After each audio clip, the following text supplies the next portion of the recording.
everybody just wants that quick sale. Like why go after the quick sale? Because, I heard this term used this way earlier this year, and it really stuck with me. The problem with low hanging fruit is everybody can grab it.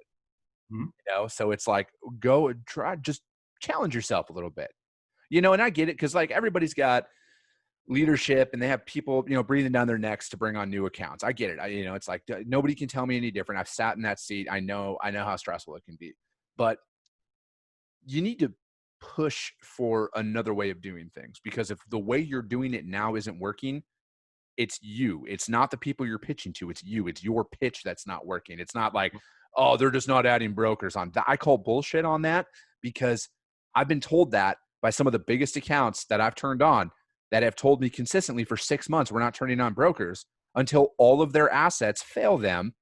And they have this obscure lane from the middle of nowhere to the middle of nowhere. And I say, I'll roll the dice. Let's do it. That's how you get in. Yep. Yeah. I mean, it's that. It's also, a lot of times people talk about pain points. Pain points are something that, like, to get to when you're prospecting, I like to know them before I go in. I like to know, but it takes a little bit of experience, right? To know, like, this type of commodity running out of this area, I know for a fact they're running into this, right? They're running into that. They're running into something to do with ports, or something to do with, the area they're coming out of, and the type of commodity, the loading time, delivering to mom and pops or whatever it is. So I know that going into it, and I try to, and put that out there on what so my pitch revolves around that. Because if you just straight up ask them for pain points, a lot of times they don't even want to tell you. They don't want to talk about it. I mean, they're like, whatever. It's just, it is what it is. We're doing this and that. But if you right off the bat with, hey, listen, I just pulled X amount of trucks and built a fleet around automotive company up in southern Michigan, who was on the west side of a big city, and we had to work our way around this and that, and kind of navigate tolls and whatnot. But I'm trying to reallocate some trailers from there. I'm trying to work back there. I know your area is kind of like where that area was, and it's kind of something we specialize in.